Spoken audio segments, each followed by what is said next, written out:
Olá, gente! Eu sou Júnia Tolentino, professora de História, e o tema da nossa aula de hoje é Revolução Industrial.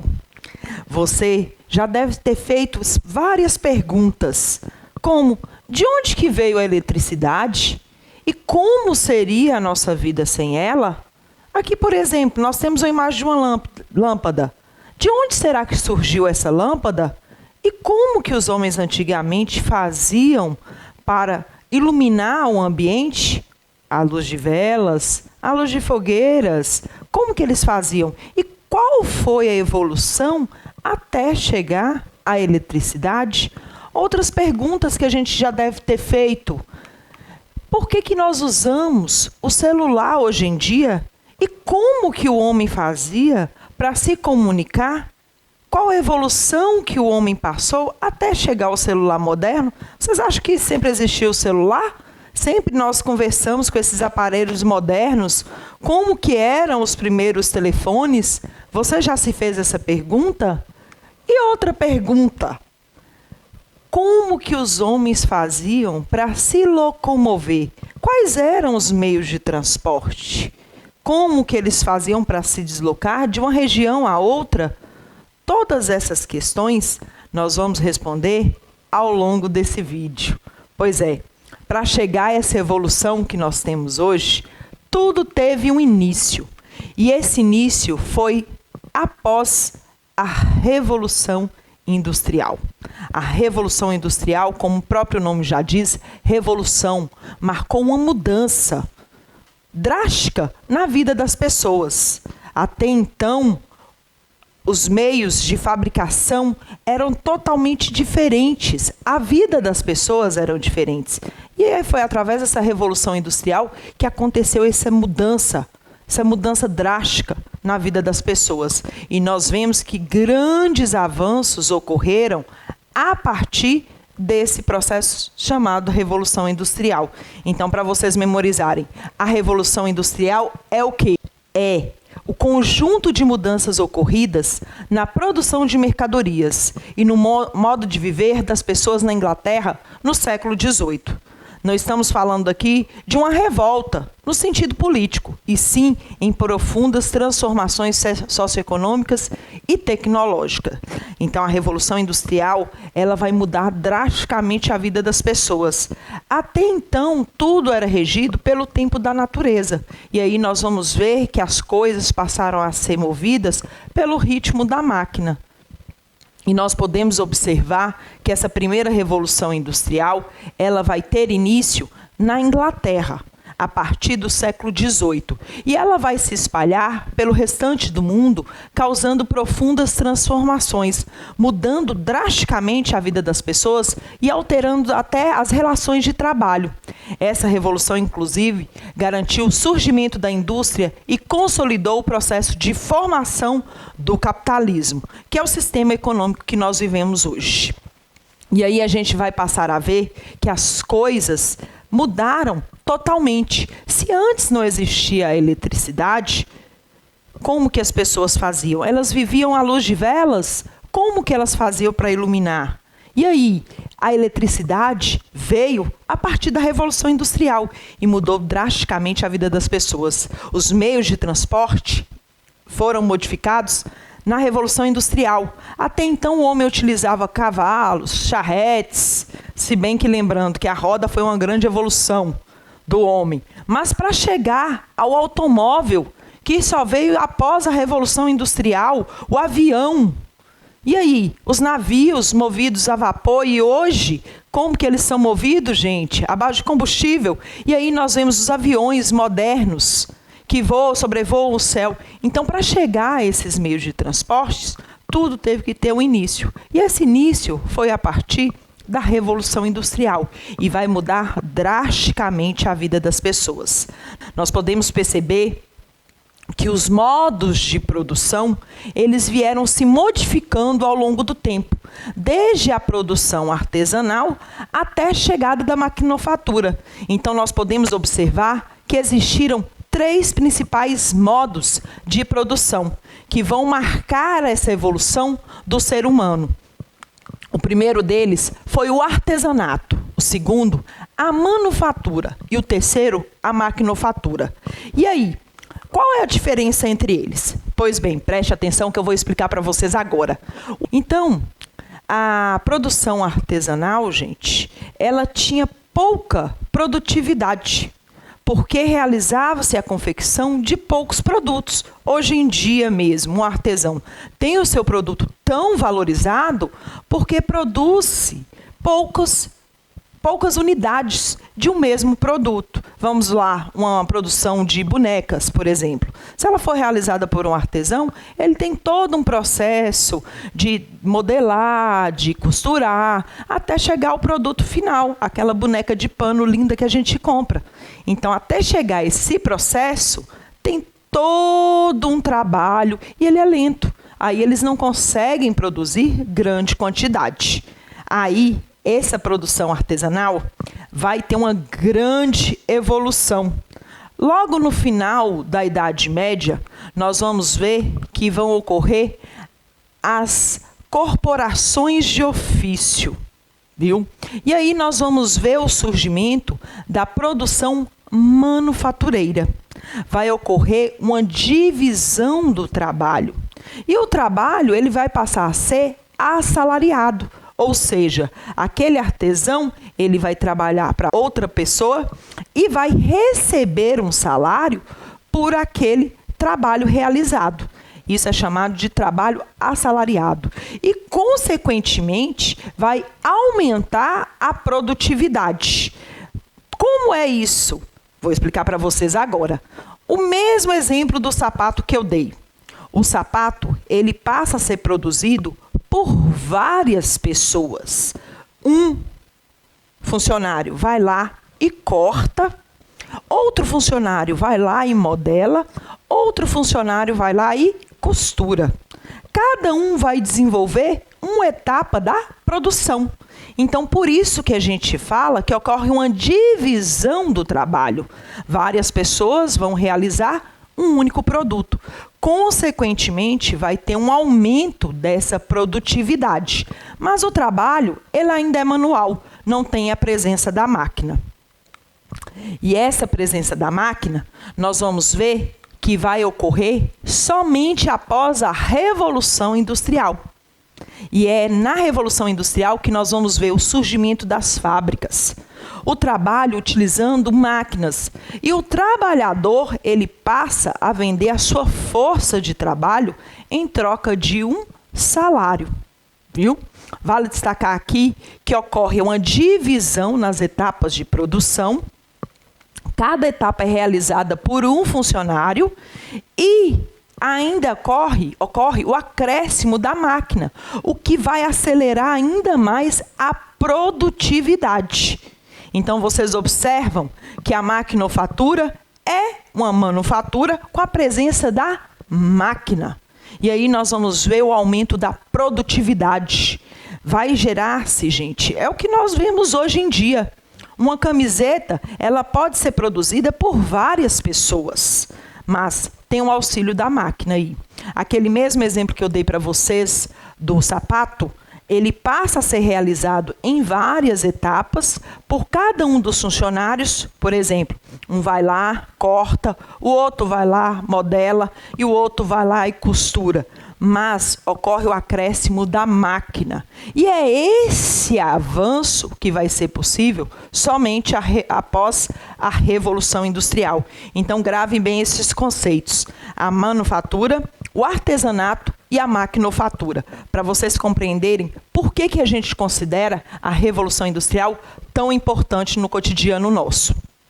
Como podemos observar, a mudança nos modos de produção, ela causou grandes transformações na economia mundial, assim como no estilo de vida da humanidade, uma vez que acelerou a produção de mercadorias e a exploração também dos recursos da natureza.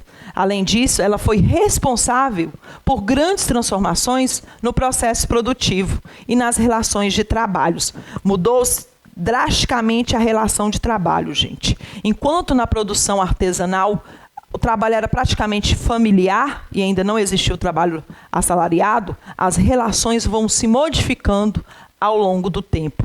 Aí nós vamos ver que por meio da Revolução Industrial, o capitalismo ele vai se consolidar como sistema econômico. E é o sistema que dura até os dias de hoje, e é o sistema que nós vivemos aqui no Brasil.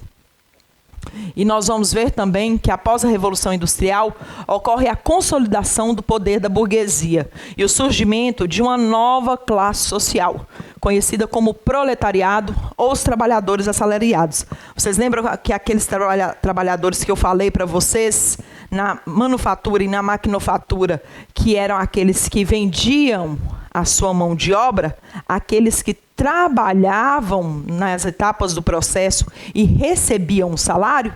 Sim, eles vão formar essa nova classe social chamada de proletariado, que vai surgir após a Revolução Industrial. E aí, quem é a burguesia? Os capitalistas. Quem são eles? São os donos das indústrias, são os donos das fábricas, eles são os donos dos meios de produção. Eles buscam o lucro.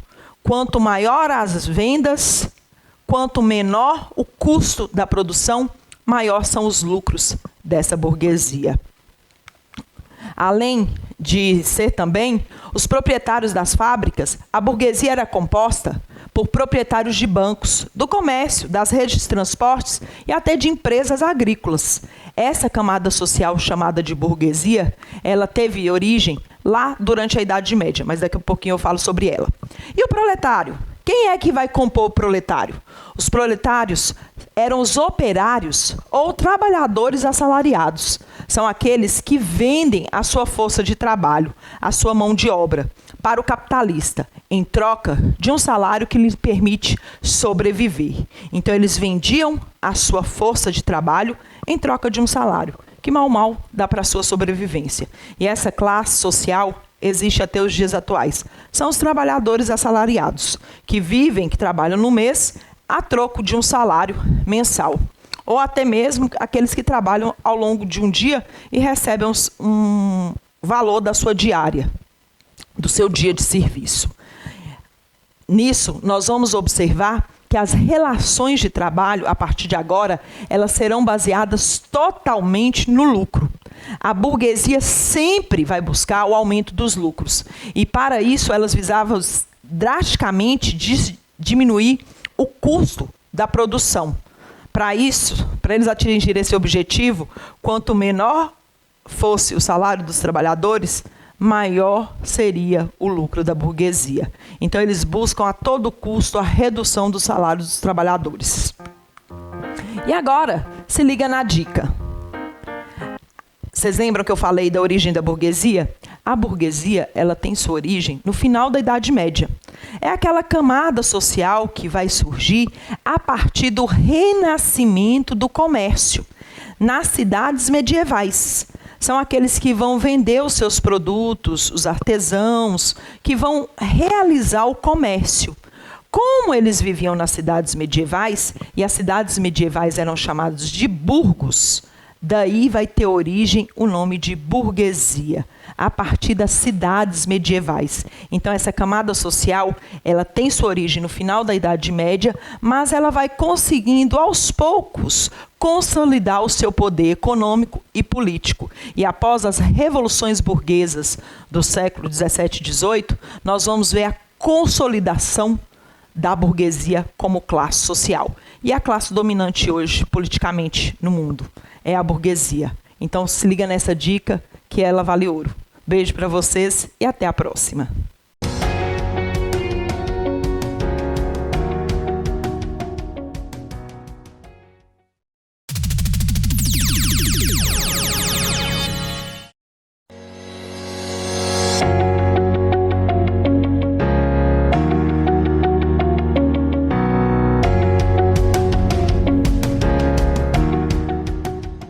Olá, gente, eu sou Júnia Tolentino, professora de História, e o tema da nossa aula de hoje é Revolução Industrial.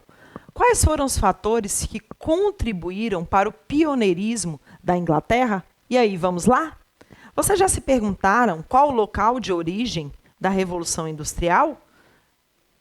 O que foi a Revolução Industrial?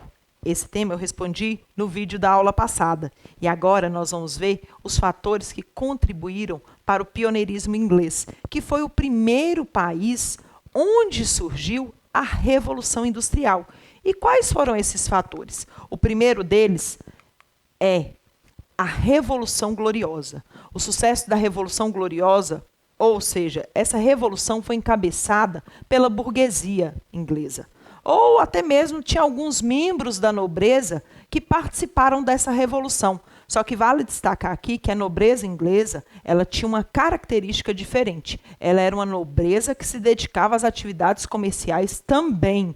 E essa questão da burguesia inglesa, dessa nobreza que tinha uma característica de aburguesada, resultou na queda do absolutismo na Inglaterra e a instalação de uma monarquia parlamentarista que atenderia aos interesses econômicos dessa burguesia. Outro fator muito importante foram os cercamentos. Após a chegada da burguesia no poder, nós vamos ver que essa burguesia vai pressionar o governo, o rei, a criar leis que beneficiasse ela. Não somente a burguesia, viu, gente? Vou destacar aqui também os nobres se beneficiaram com essa lei, a chamada Lei de Cercamentos. A partir do século XVI, foram criadas leis que permitiam que a nobreza inglesa cercasse as terras comunais. E aí nós vamos ver a expulsão dos camponeses do campo, viu? Vamos voltar um pouquinho lá na Idade Média, para vocês terem uma ideia. As terras comunais eram as terras de uso coletivo, tanto dos nobres quanto dos camponeses. Após essas leis dos cercamentos, somente esses membros da nobreza tiveram acesso a essas terras. E esses camponeses, eles acabaram sendo expulsos desse campo. Ou seja, eles não tinham terra para cultivar, para onde eles iriam? Por isso, eles procuraram as cidades. E eles vão servir de mão de obra nas cidades. Aí nós vamos ver que na Revolução Industrial, a mão de obra vai ser abundante.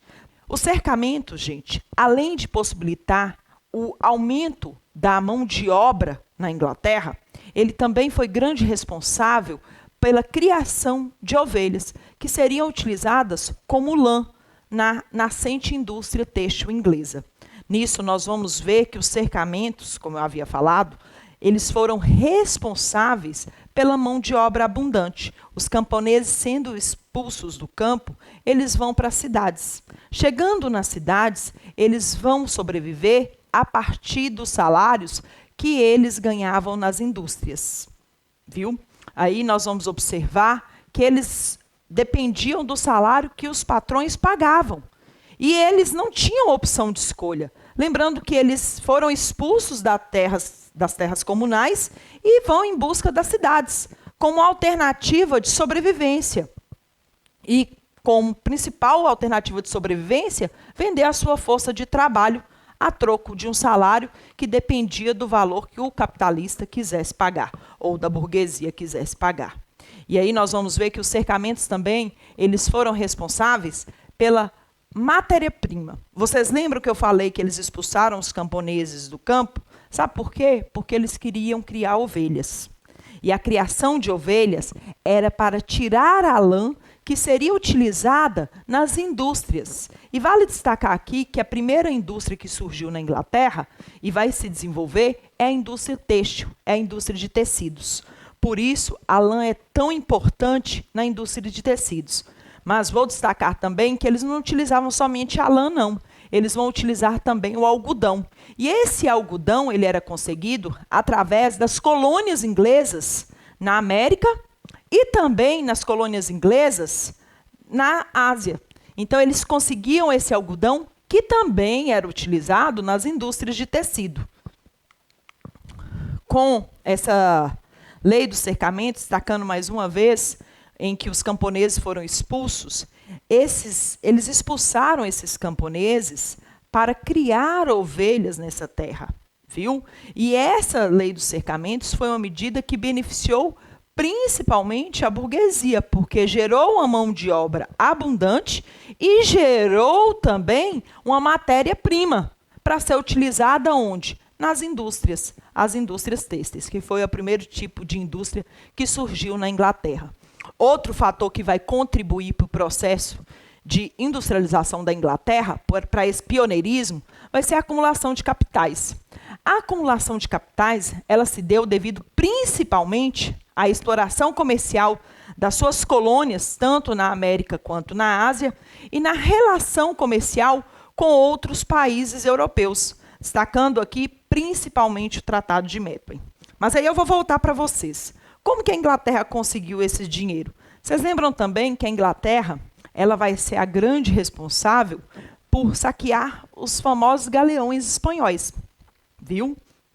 Ela vai saquear os galeões espanhóis e vai juntar essa reserva de ouro, que também vai contribuir para a industrialização inglesa. E aí nós vamos ver também que a exploração das suas colônias vai gerar uma reserva de capital. Lembrando que a Inglaterra também era uma das maiores potências marítimas do período. Então, ela controlava o comércio marítimo mundial. Então, ela tinha muito dinheiro e esse dinheiro foi utilizado no investimento das indústrias, na construção de indústrias. E voltando aqui agora, nos acordos comerciais. A Inglaterra, ela não era besta, não. Ela fazia vários acordos com os países europeus. Lembrando que, naquele período, como ela era a única nação que possuía um grande volume de manufaturas, ela fazia acordos vantajosos. E entre esses acordos vantajosos, nós vamos ter o Tratado de Methuen, também apelidado de Tratado dos Panos e Vinhos. Como era esse acordo? A Inglaterra forneceria panos para Portugal e, em troca, Portugal venderia os seus vinhos para a Inglaterra. Só que a conta não batia, gente. Portugal sempre consumia mais manufaturas inglesas do que vendia o vinho. Então, Portugal ficou muito endividado. Lembrando que, como ele pagou essa dívida? Com ouro brasileiro. Então, vocês acham que o ouro brasileiro chegava a aquecer o solo português? Não. Ele já vinha aqui do Brasil, passava lá em Portugal e já ia direto para os cofres ingleses. Então, quem mais lucrou com o ouro brasileiro foram os ingleses, que vão utilizar, inclusive, esse ouro para investir nas suas indústrias. Por hoje é só. E até a nossa próxima aula. Tchau!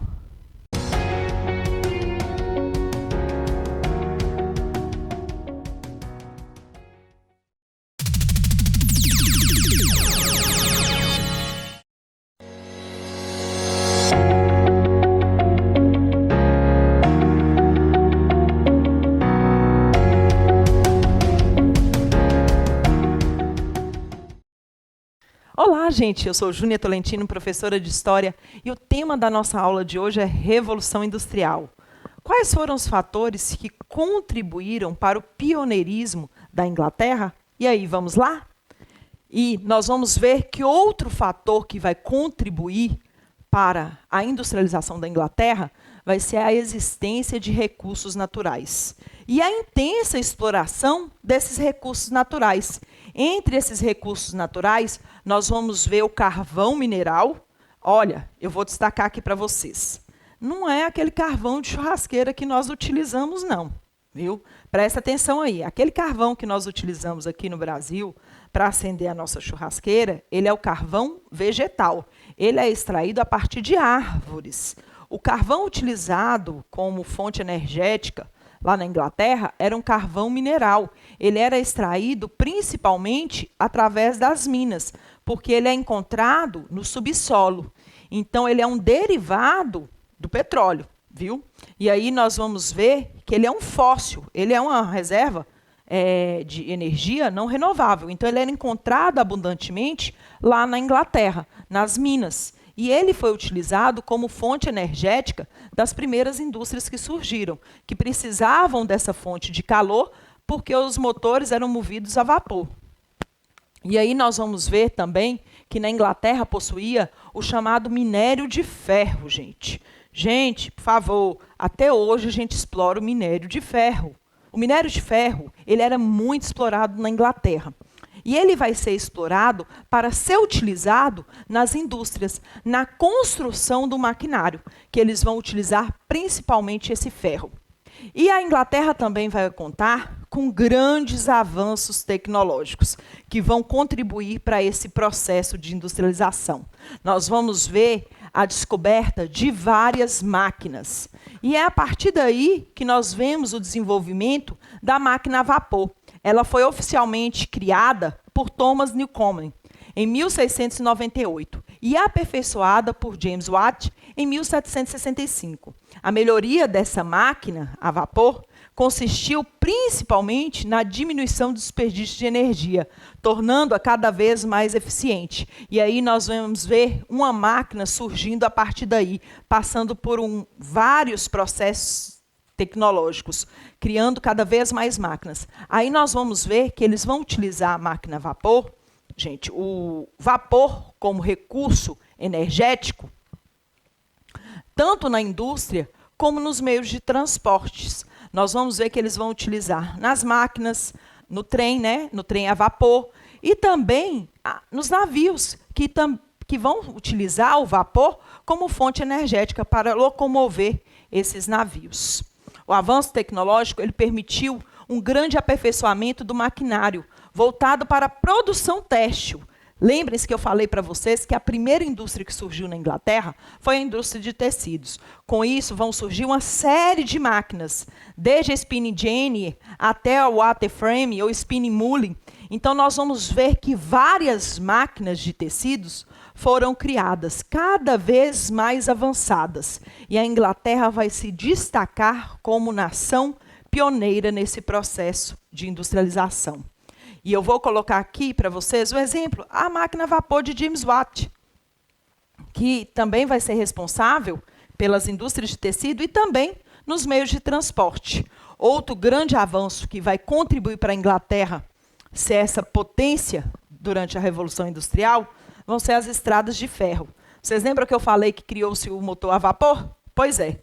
Esse motor a vapor também vai contribuir para surgir novos meios de transporte, como a locomotiva, que era movida a vapor. E aí nós vamos ver que essa locomotiva vai facilitar o escoamento da produção, ou seja, vão levar um grande volume de produtos e vai escoar essa produção muito mais rápido. E, inclusive, vale destacar aqui que, até hoje, um dos meios de transportes mais baratos ainda é o trem, viu? É um dos meios de transporte mais baratos e que carrega-se um grande volume ao mesmo tempo. Então, desde aquela época, o trem era um dos principais meios de transporte e escoamento dessa mercadoria. E vou destacar também, como um dos fatores para a industrialização da Inglaterra, a chamada ética protestante. A ética protestante, gente, principalmente a calvinista, que favorecia o acúmulo de dinheiro e o desenvolvimento econômico pessoal, vale dizer que a burguesia ela tinha uma grande afinidade com o protestantismo, que não condenava a riqueza e nem o lucro, que era o contrário pregado pela Igreja Católica, que combatia o lucro e a usura. Então, por serem alinhados a essa ética protestante, eles vão correr atrás dos lucros e vão deixar cada vez mais o dinheiro falar por si, vão correr cada vez mais atrás do dinheiro. E a Inglaterra, gente, ela ainda possuía uma marinha mercante poderosíssima. A Inglaterra, ela controlava os mares e ela conseguia abastecer várias nações europeias. Não somente os países europeus, mas outros países também. Inclusive, o Brasil ele vai ficar dependente das manufaturas inglesas. Então, o comércio inglês ele era a nível mundial. Ele não era só um comércio local. Ele vai fornecer mercadorias tanto para a Europa como várias áreas do planeta. E é isso que vai tornar a Inglaterra a grande pioneira da Revolução Industrial. Por hoje é só. E até a nossa próxima aula. Tchau.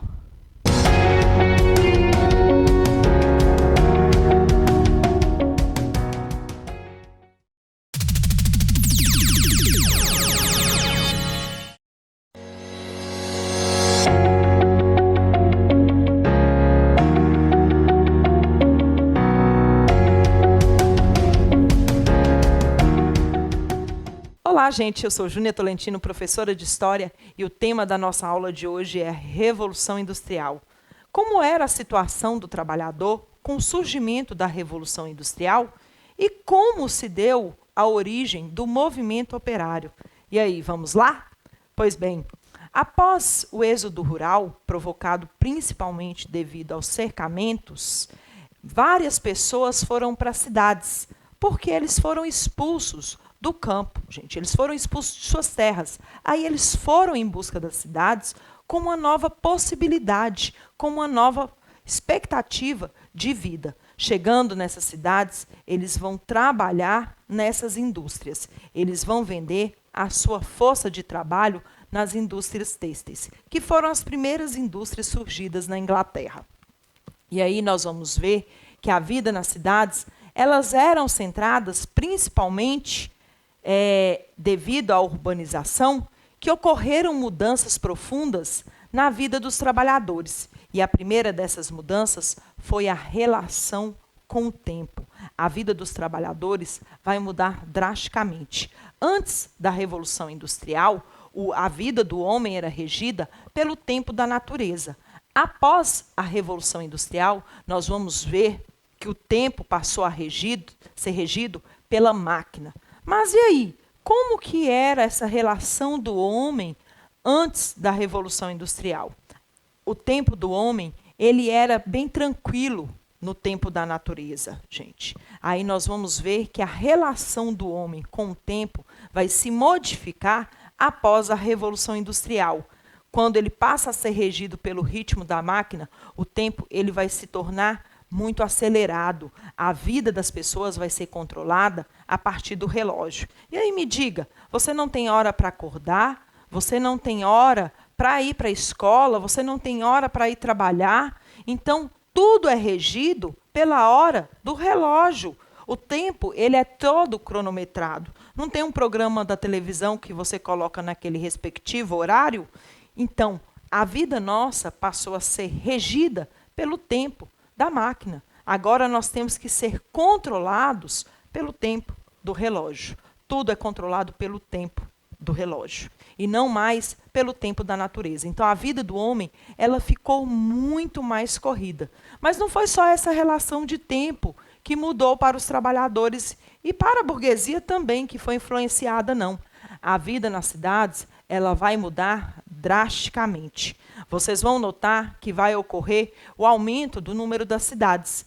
E a vida nessas cidades vai ser mudada drasticamente após a Revolução Industrial. As cidades, nesse período, elas tinham as seguintes características. Elas eram muito populosas. As ruas eram completamente estreitas, sem planejamento. Elas surgiram, gente, à medida daquele crescimento de uma vez. E aí vemos o crescimento desordenado dessas cidades. As moradias eram extremamente precárias e inadequadas. Nós vamos ver um grande aumento do número de cortiços. Havia uma falta de saneamento básico muito grande. E doenças como cólera, tifo. E vale destacar aqui que a vida nas cidades inglesas, principalmente onde existiam as indústrias, eram extremamente precárias. As cidades eram extremamente poluídas. O céu chegava a ser cinza, gente, devido à tamanha poluição. Vocês lembram que a matéria-prima utilizada, a fonte energética utilizada, era o carvão mineral. Então, a fuligem que liberava era muito escura e deixava o ar das cidades muito poluído. Isso era extremamente tóxico para a população. Inclusive, até os rios eram extremamente poluídos. Chega-se a contar nos livros de história que o rio Tâmisa, ele existia várias bactérias. E quando uma pessoa caía no rio, se não morresse afogada, morria com a bactéria que ele tinha pegado, devido à tamanha contaminação do rio. Então, a poluição, ela não era somente do ar, não. Havia também a poluição dos rios.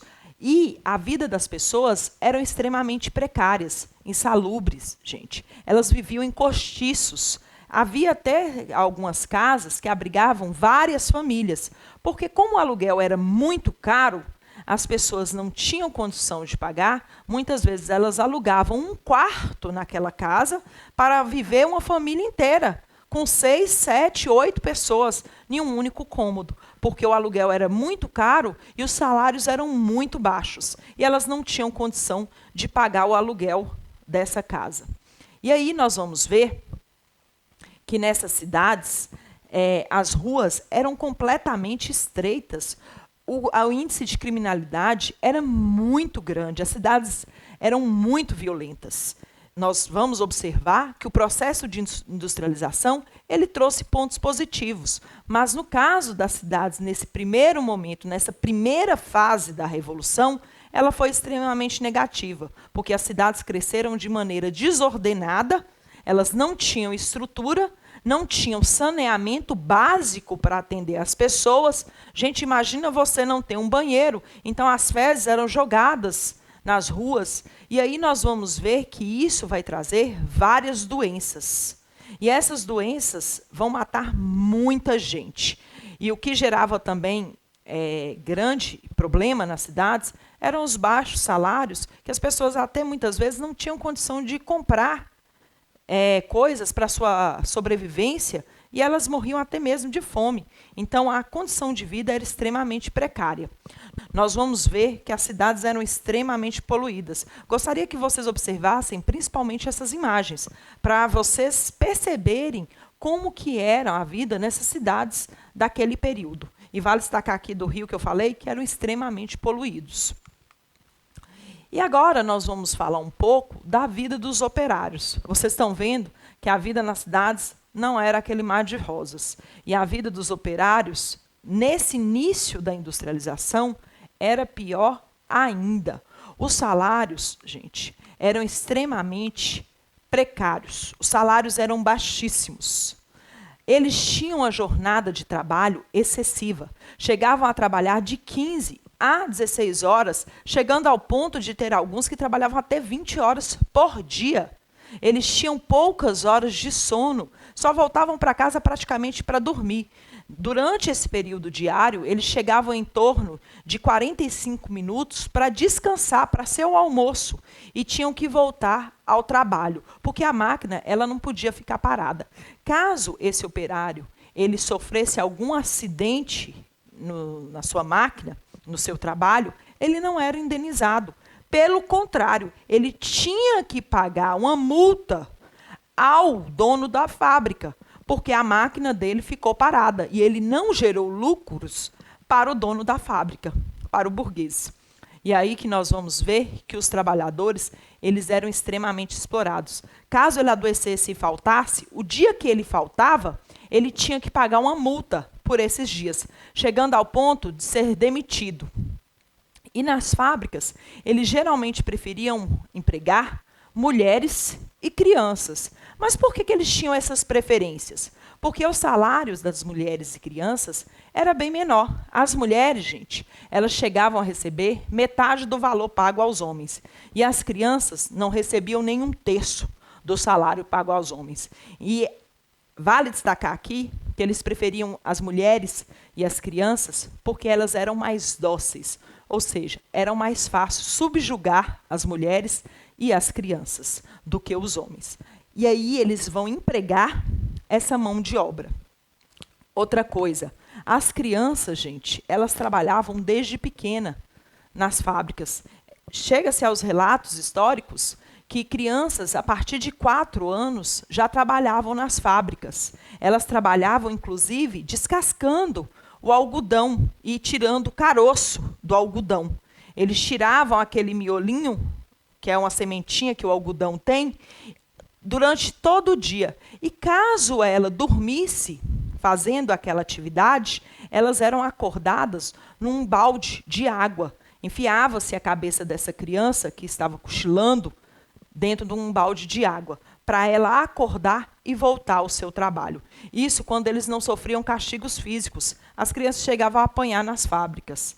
E aí que nós vamos ver por que o trabalho infantil ele é tão combatido até os dias atuais. Por conta da situação precária das crianças que foram obrigadas a trabalhar nas fábricas desde pequenas. E aí que nós vamos ver que se para os homens era difícil, para as mulheres e para as crianças era muito pior, porque ainda recebiam baixíssimos salários. E para os homens, a situação só piorou porque eles passaram a preferir empregar mulheres e crianças que eram mais dóceis no trabalho e eram mais fáceis ser subjugados, o que gerou um aumento do desemprego masculino. E aí esses homens vão ficar revoltados, que nós vamos ver lá na frente, daqui a pouquinho, a origem dos movimentos operários. Nisso, aqui eu tenho várias imagens que mostram para vocês a realidade dessas crianças. Elas não tinham infância. Essas crianças, elas trabalhavam nas fábricas forçadamente. Muitas vezes os pais não tinham condição de manter essa criança, ou até mesmo essas crianças vinham de orfanatos. Elas eram deixadas nos orfanatos e eles emprestavam essas crianças para fábricas para trabalhar em troca do salário dessas crianças nos orfanatos, viu, gente? Presta atenção nisso aí. Por hoje é só. E até a nossa próxima aula. Tchau!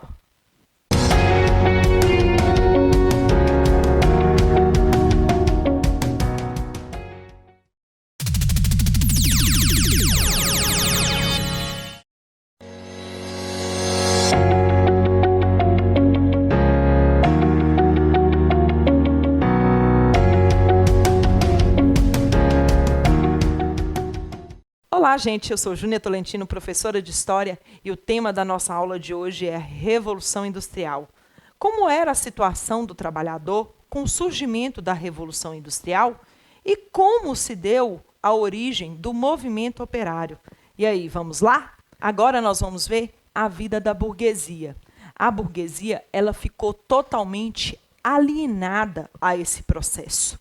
A burguesia, geralmente, ela morava em casas mais afastadas das cidades, longe daquela poluição, longe daquela criminalidade que eram as cidades. E eles viviam no luxo, na riqueza. Eles viviam totalmente alienados àquela vida. Viviam no luxo, na riqueza, com alto padrão de vida, explorando os trabalhadores. Quem era essa burguesia? Eu já expliquei em vídeos anteriores. Eram os donos dessas empresas, os donos dessas fábricas. E eram eles que exploravam esses trabalhadores. E eles não observavam a necessidade desses trabalhadores. Eles viviam a par dessa realidade. É como se essa realidade não fizesse diferença para eles. O que fazia diferença era o lucro. Quanto maior o lucro das fábricas, melhor seria para a burguesia.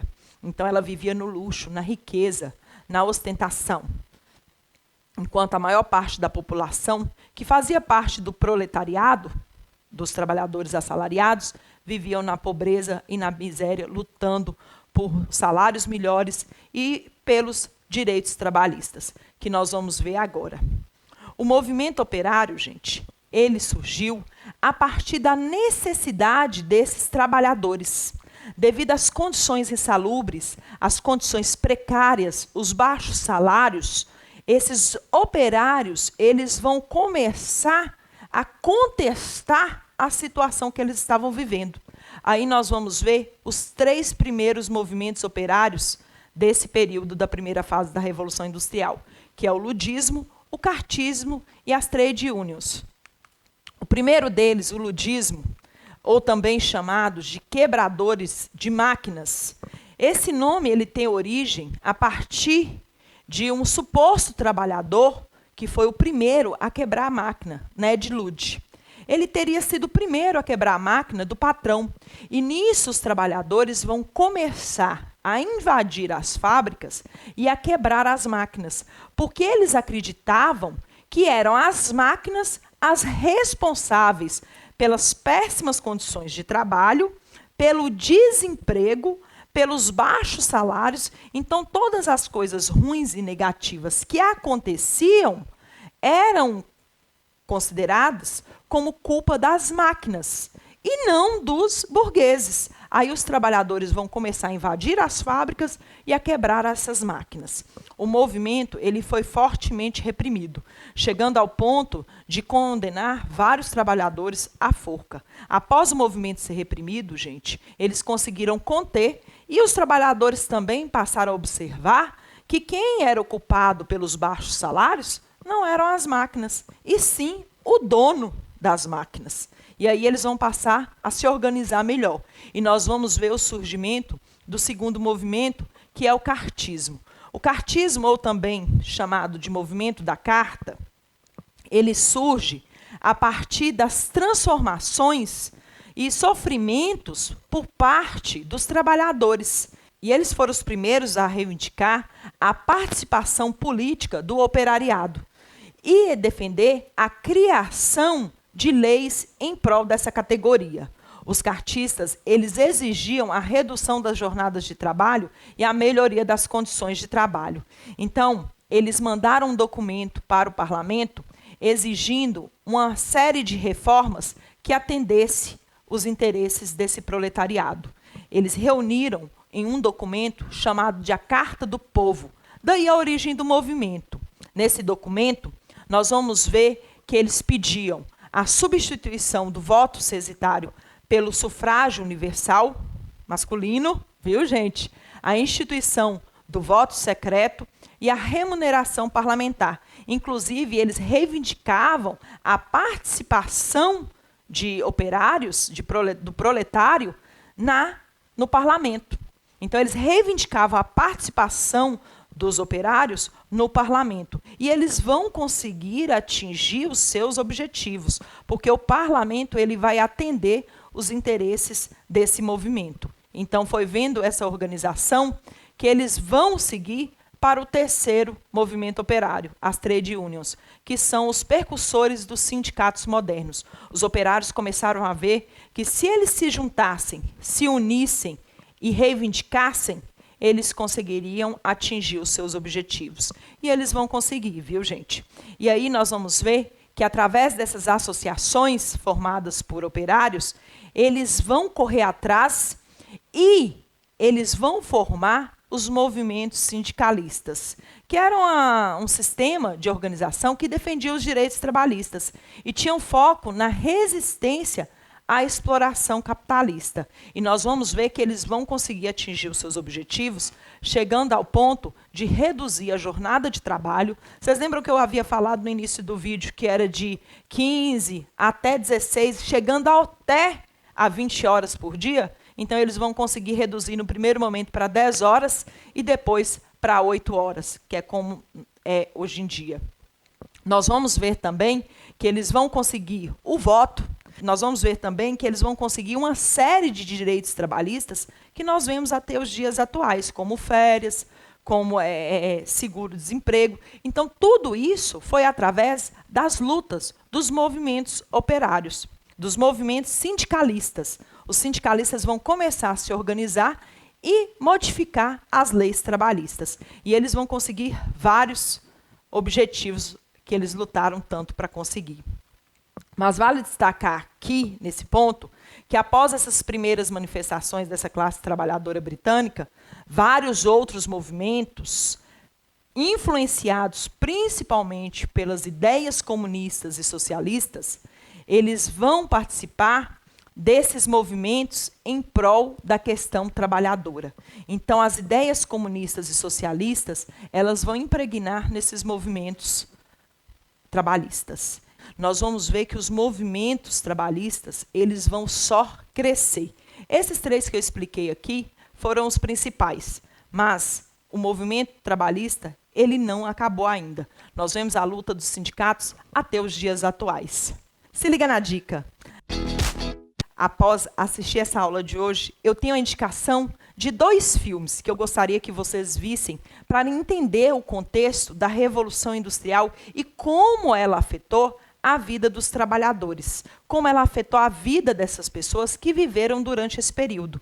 O primeiro deles é Tempos Modernos e o segundo é Oliver Twist. Eu gostaria que vocês assistissem e verificassem como que as pessoas viviam naquele período, as dificuldades enfrentadas, como elas viviam nessas cidades. Por hoje é só. E até a nossa próxima aula. Tchau!